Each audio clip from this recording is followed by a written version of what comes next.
nephew and niece grow the same way.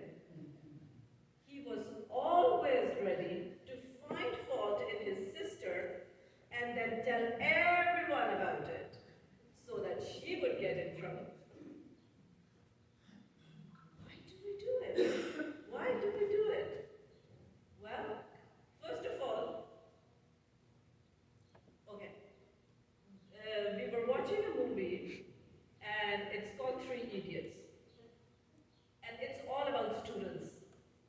And one of the students, he's a very bright student, but he said in that movie, the only way to get the highest grade is, first of all, work hard, and secondly, make other students not to work at all. So if they will fail, then you will be the first one anyways.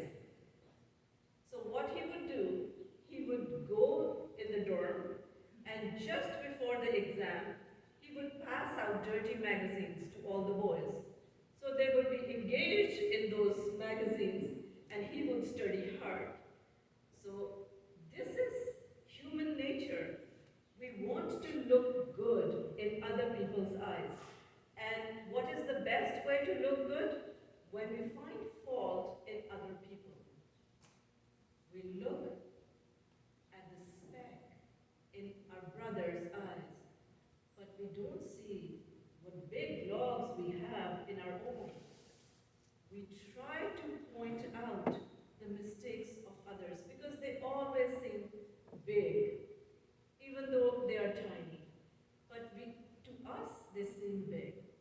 And here, Mary is being a rebel, and what is Martha doing?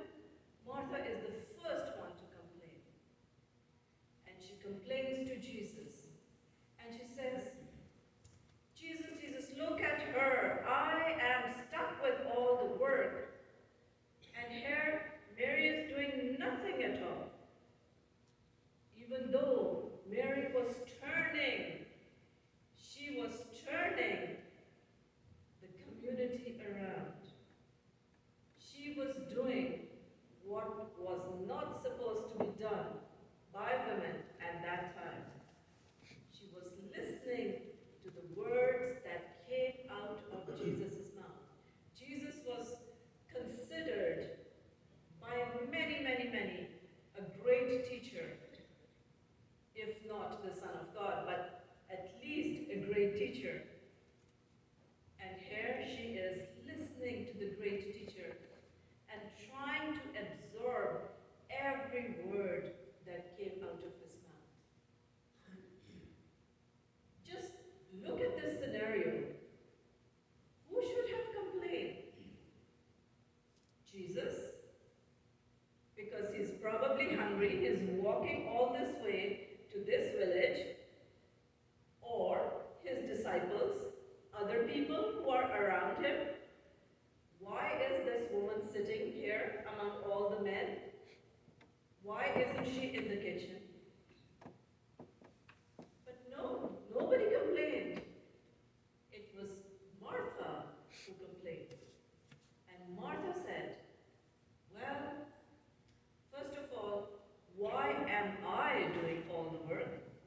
And secondly, why is she getting all the good things? Two different reasons. Sometimes we get jealous because we have so much burden, but who has put that burden on us? Nobody asked Martha to do it. Martha was the one who opened her house to Jesus and his friends. Martha was the one who wanted to serve the meal. Martha was the one who made herself so busy. Sometimes we do things to get glory.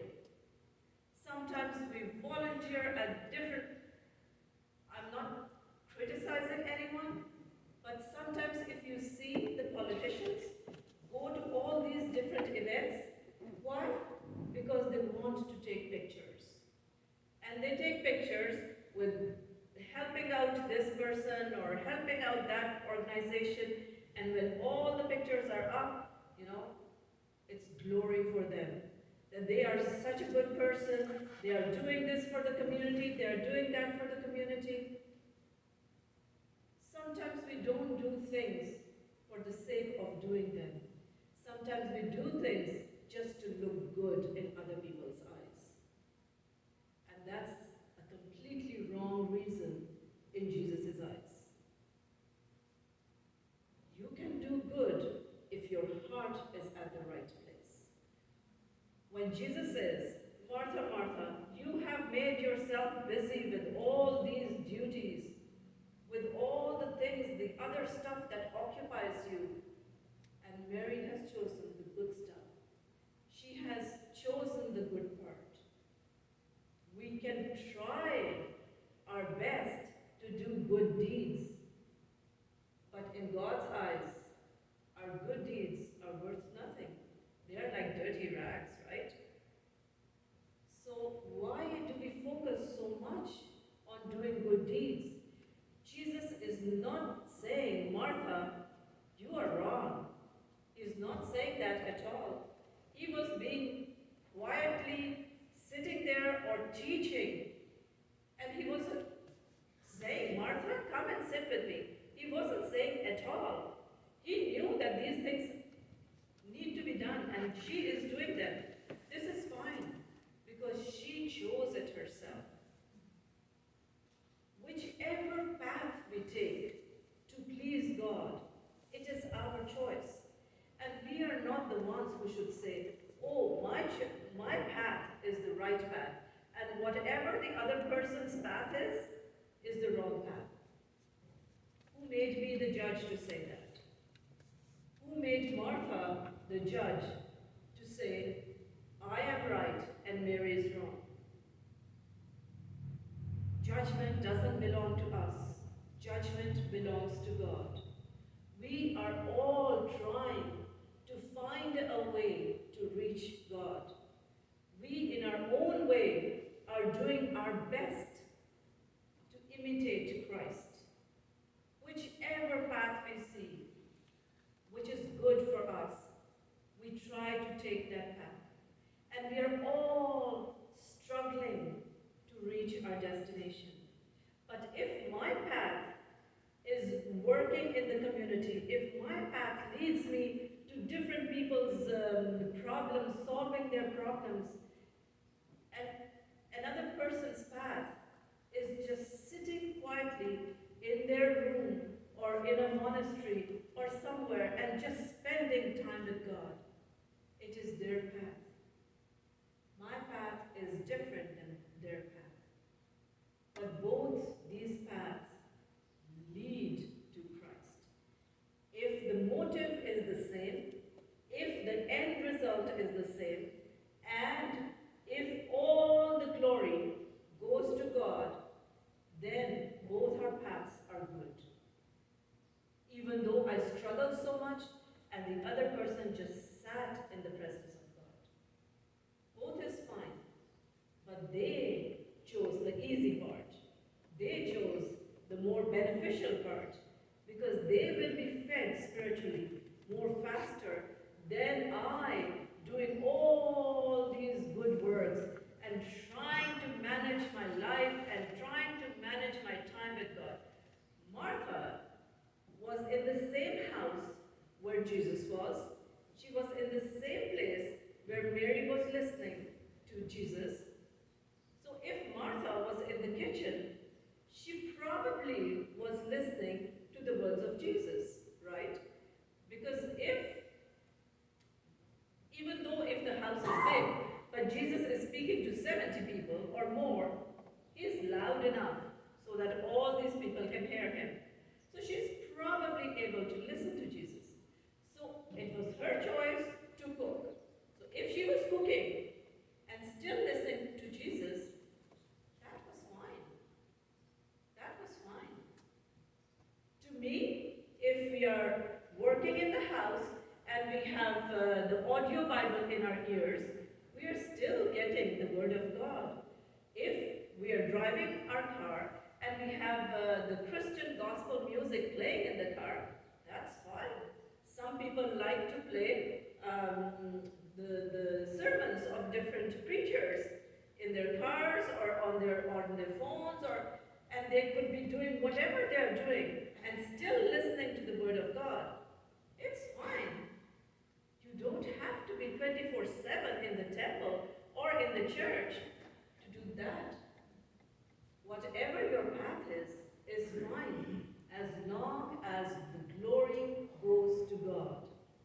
But when we want the glory for ourselves, when we want people to say, oh, this person is so righteous, whatever they are doing, they have the music on, they are always reading the Bible, and they are always doing good works.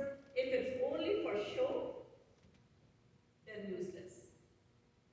But if it's to gain the wisdom, the knowledge, and more understanding of God, then whichever path you take, it's fine. For Jesus, both Martha and Mary were fine before Martha complained, before she wanted the glory for herself. That's where the problem came. And then Jesus said, no, Martha, here you didn't choose the right path, because here Mary chose the beneficial part. She's not working, she's just sitting, but sitting in the presence of God. She's not doing it for any glory, because she knows that people might be criticizing her in their hearts. She doesn't care, as long as she is in the presence of God. She is in the presence of Jesus, and she's listening to every word that came out of the mouth of Jesus. Every word is alive when it comes out of the mouth of God. Whenever we listen to the scriptures, whenever we listen to his message, it becomes alive. And it starts working in our life. If it's working in our life, then we have the good part. Either we work as Martha or we work as Mary. Let us give glory to Christ and try to imitate him in our life.